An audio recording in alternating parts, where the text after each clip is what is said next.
podcast is part of the Sports Social Podcast Network.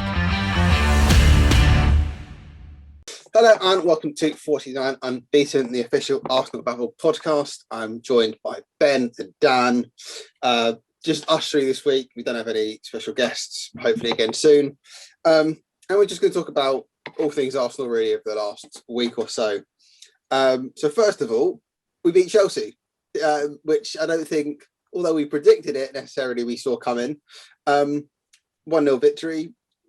Didn't really sort of put pressure on them, sort of earn it, sort of definitely sort of lost out on possession and everything like that. But a win's a win, Dan. Yeah, a win's a win. Can't really say it was a stylish victory. I kind of cursed it as well before because I said, I can see goals in this game. I can see lots of opportunities, and it was a very cagey affair, and lots of just very frustrating moments from Arsenal because we struggled to progressively attack with the ball, and when we did get the ball in those positions, it didn't really come off for us, apart from an absolute horror error from Jorginho, which we capitalised on. You've still got to score them, and Smith Rowe very nearly didn't score it, and but credit to him and Aubameyang for getting there and the Arsenal pressing, and we defended well in the dying embers of the game. So, yeah, a win's a win. We move on, and hopefully we can capitalise upon this and get 2 more wins in our final 2 games of the Premier League season. Yeah, it was a really interesting one because I think if Kepa hadn't have touched it, we'd have had a indirect free kick from the 6-yard box, which we know how hard they are to score. So we're quite thankful we actually palmed it away, and Aubameyang capitalised, and Smith Rowe somehow managed to get it despite kicking the ground and deflecting it off his own left foot. Although we won, results necessarily didn't go away in the other games that how we needed it to. And Europe still looks quite unlikely. Everton, although they lost the other day, still have a game in hand. You're sort of Villa fans for tomorrow. It's out of our hands, but we have to win our next 2. Is Palace an achievable victory? We've sort of seen the Roy Hodgson news. He's leaving. They've got nothing really to play for except for position. Is this a sort of game that we just need to go and attack and go and score 3 or 4 and just be comfortable with it, Ben? Yeah, I mean, Palace have got 44 points, I think, at this point in the season. Yeah, something. Their best return's 49. So I mean, if they win both their last games, which is home to us and then away to Liverpool, they'll finish on 50 points. So I mean, that'll be their best ever season. So there's an incentive there. And obviously, Roy Hodgson leaving. It's a bit the news coming out. It's a bit of a weird time, but Roy Hodgson leaving could give them a bit of a boost, I suppose. But at the end of the day, it is a game where if we have any aspirations of being in the top 4, we should be winning 3 or 4-0 comfortably. Yeah, it's set itself up to be quite an interesting, final 2 game weeks. We know Man City have won the league. Top 4 is, well, it's not wrapped up because sort of you think Liverpool sort of challenging there somehow. But you look, I mean, 7th. I mean, technically, the best we can do is 6th, which is providing Spurs lose both their games, as do West Ham and Everton, which is unlikely. But is 7th, which I think will be the Conference League, is that an aspiration now, or is it? I know we've joked, we've had this discussion many times, but is that the best thing that can happen to us, or is it just avoid at all costs? We've got to push for it. We've got to try and finish as hard as we possibly can. That's a matter of the fact. No one in that Arsenal dressing room will be going, a year out, let's try and aim for that. They'll be aiming to win those final 2 games, and we've got to just try as hard as we can, try and beat Palace and Brighton as convincingly as possible. Let's try and end off a very underwhelming and a season to forget. And just win the final 2 games, win them for the fans, win it for just any kind of hopes we can have. Like, stranger things have happened. Yeah. Teams could lose these final games, and we could end up being in that argument for top 7, top 6. I mean, like you say, stranger things have happened. It's very unlikely, but we just have to try our very hardest, and I'd say play our strongest side. Maybe play Odegaard in those final 2 games. Maybe give him a chance to increase his value. Give him a chance to show if he wants to actually stay at the club next season. That'll be an interesting one over the summer to see. I don't think Ceballos will be staying. Well, I mean, Ceballos won't be staying, but I don't think he should be playing in those final 2 games as well. No. But yeah, that's another argument to kind of have. Like, those players we know or we are very confident will be leaving the summer. Should they be playing for Arsenal again? It's an interesting debate, and it's not like we're leaving out strong players. Sort of, Luis said he's leaving. We know that he's injured. He probably won't play the next 2. Ceballos has announced his intention to leave. I mean, you might see him play just in terms of rotation and rest. It's sort of, we play Wednesday, Sunday, Bellerin. So there's a lot of options, but we need to win our games, as we said, and we need to other results to go away. You're looking at Wolves winning tomorrow night, Villa winning tomorrow night. I mean, you could do with West Brom winning, but West Ham, I mean, I think almost that step above us this at the moment. It's a really interesting one. Palace we've struggled against them recently over time. I think it's fair to say. I know we've picked up some results here and there, but we've had, I think, was it last season, the goal disallowed, or Socrates should have had a penalty that wasn't given. We've not enjoyed it against Palace. How do you see this one going, Dan? Is it because it's a meaningless game for both of us in the grand scheme of things, but for us, it's still a shot of Europe. It's I don't know how I see it going, to be honest, because I mean, there's not really any pressure on us, so I'd hope we'd be able to just go ahead and win. So if it was that simple, but I'd hope we'd go for a strong side, as strong as we possibly can. Try and play the youngsters, try and play players we want at the club, and just try and go for the victory. I think there's some very dangerous players at Palace.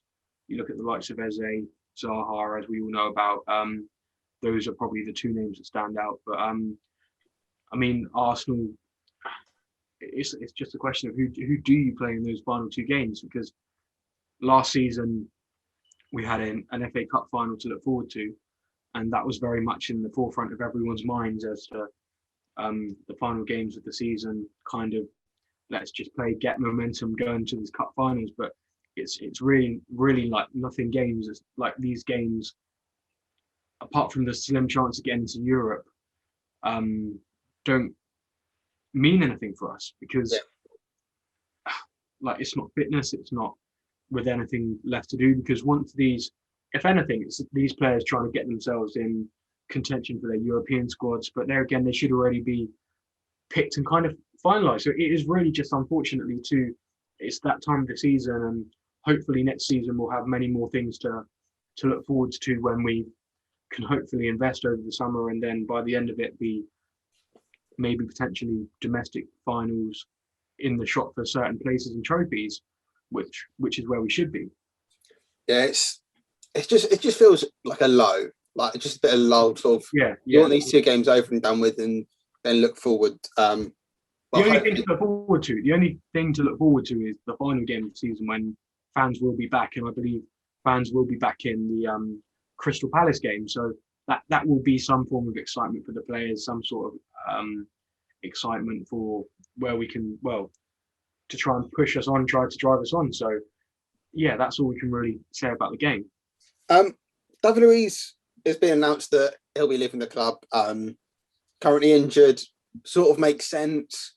Hopefully that is a pathway to breed in Saliba, give him some first team experience next season. I don't think anyone can complain. He's had an okay time at Arsenal. He's sort of got better this season a bit, but I mean, I don't think any of us can complain or sort of think the wrong decision's been made, Ben. I mean, he's been what David Luiz has always been. a good defender when he's played well and an absolute shambles when he hasn't. Everyone will forget. It's a lot like Xhaka. Everyone will forget the good games because there'll be the occasional shambolic performance. I'm thinking about Manchester City when we lost 3-0. Wolves when he got sent off. Those sorts of performances that you just sort of look at and go, well, that's David Luiz for you. But he has been very, very good around that. We have really needed his long-range passing from defence because we really lack a lot of ball progression. And we he's been a good leader for the youngsters. I think a lot of them have gone on record and said, David Luiz has been really helpful for me coming through to the senior team. So I think his presence we missed around the dressing room. I'm not sure how much of it missed on the football pitch, but it was certainly missed around the dressing room. Is he someone that we have a natural replacement in terms of filling that gap in centre backs in Saliba, or do we need to go out and sign another one? I don't know if you saw Arteta's quote today about Saliba. It wasn't convincing. He's like, he's our player. He'll be in and around it, but we'll sort of have a talk with him about how much of a role he'll play, which worries me. People still forget though. Saliba's only 19, 20. He's still very, very young. He's still got a long way to go, and he still needs to, we as Arsenal fans and the success we've had with Emil Smith-Rowe, Bukayo Saka, and some of the youngsters in and around the first team that we have at the moment. There's an expectation that when you hit these ages, you should be performing to these standards. And I think some players like Saliba, for example, he can't be I think in some ways Arteta's protecting the player because it's at that stage now with Saliba where he's coming in and he's got this massive reputation. People saying he's the Mbappe of centre backs. You still need to give the kid time, and I don't think he is the natural replacement for David Luiz. I think he will play some games with Gabriel, but I think it will either be Rob Holding, Pablo Mari, and maybe Chambers that kind of are next to Gabriel in there, and then Saliba will, I think, be eased in. And if he's exceptional in that easing in process, then Arteta won't have a choice but to play him. Yeah, it's a weird one. I wouldn't be surprised if he went for another centre back. I wouldn't be at all surprised. I've seen a lot of links with Joachim Anderson, Fulham, the guy on loan at Fulham from Lyon. We were linked with him a couple of years ago as well, weren't we? And he sort of we linked with him. Two-person deal with Dennis Pratt, who's at Leicester. Sampdoria. We wanted them both, and then nothing happened. Leicester got Pratt, Lyon got Anderson, and then he sort of was there for 6 months or a year or so. Then went to Fulham and has done reasonably well. And obviously, sort of a bit of a risk signing centre back, although he's been performing well from a team who got relegated, is a worry. But as a cover, I don't think anyone would necessarily complain. Just before we'll give our prediction for the Palace game, talk of a takeover. Sort of unsurprisingly, that a 1.8 billion reported fee was rejected by the Cronkies. It was sort of reported earlier in the week that Eck hadn't made a bid. He then corrected that, put a statement out on Twitter saying that he approached the club with a bid, but Josh Kroenke rejected it. Interesting that it was Josh rather than Stan. I think in the statement, I don't know. We're not surprised. He said that it's sort of he still wants the club and the offer's still there if the Cronkies ever want to sell. But it wasn't. There was no sort of talk of right. I'll go back with 2 billion, 2.1 billion, and sort of see sort of 1.8 was reported it's lower than what they paid for it. Has the hype of Daniel Ek sort of died down now and we've all sort of forgotten about it and moved on? Potentially. I mean, we hear certain things that the Cronkies are prepared to spend this summer. The AFC Bell coming out saying that it's quoting that the Cronkies are prepared to do something exceptional this summer. And you're going to have to see it to believe it. I mean, the thing that interested me mostly about Daniel Eck's statement was saying that Josh Kroenke, in his response to the bid, said that they don't need the money. And well, obviously, as multi-billionaires, they obviously don't need the money. Yeah. But surely everything has a price, and if they're only keeping the club for the money, but they don't need it, then maybe that is signs that they are going to spend this summer. And once again, like Arsenal fans will question, why now? Like, why have you not done it in previous years? It's just going to be a really interesting. I don't think this is going to be the last we hear of Daniel Ek. But this summer, potentially the Cronkies. Like, I don't know. I've got a weird feeling now, but at the start, like the only danger with the Cronkies was about the European Super League, and that was massively, I think, the last straw for a lot of people. But for me as a fan, if Daniel Ek came in, then I'd be happy. I'd feel satisfied with that. But if the Cronkies stay, then I don't think I'd feel completely disappointed now, because I don't know, there seems to be just a lot of talk going on around them and spendings at the club this summer, which I think we'll have to wait and see. I think if they say they have to spend it in the right places, it's all well and good sort of signing 6-7 players. But when you look at some of the deals we've done, haven't worked. Pepe, 72 million, has done okay this season, but hasn't hit the heights he was doing. Willian on 100k a week hasn't worked. There's a lot of stuff, and we need to address the areas. And this is where I think Arteta needs to be involved more than Edu, because his deals haven't worked. The stuff with Kia Drabshun hasn't worked, and Arteta needs to know where he needs to improve. I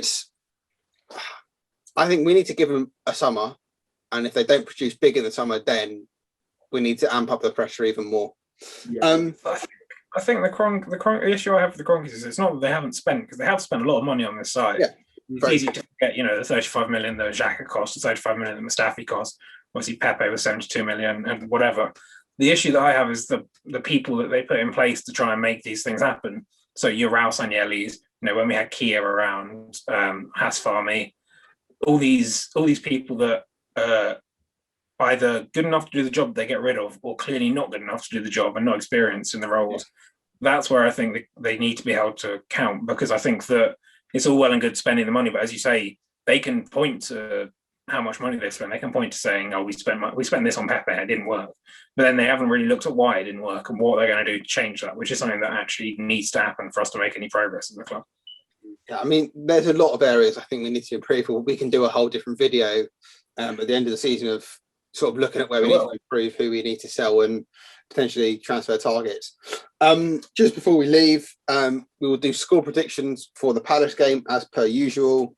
I don't think any of us got it right last time for Chelsea. I think a few of us said 2-1. I think me. Quite a lot of people said 2-1. I said 3-2. I think me, Chris, Edu said 2-1.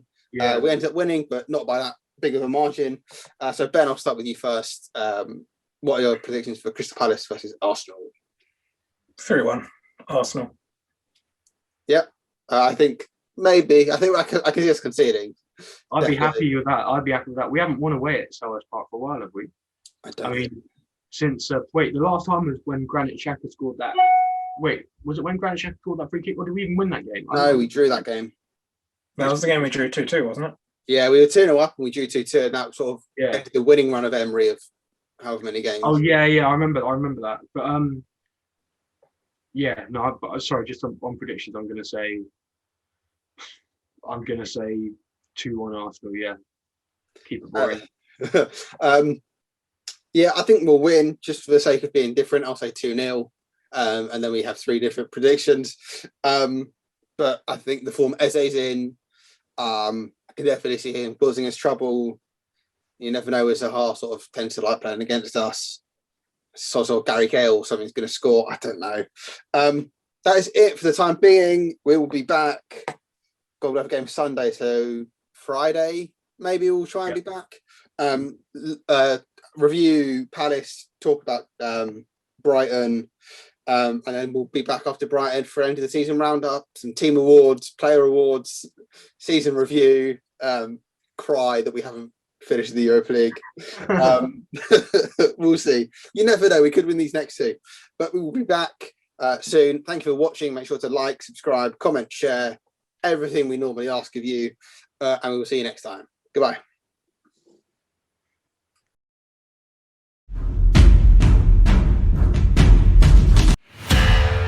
Find more great shows or join the team at sport-social.co.uk.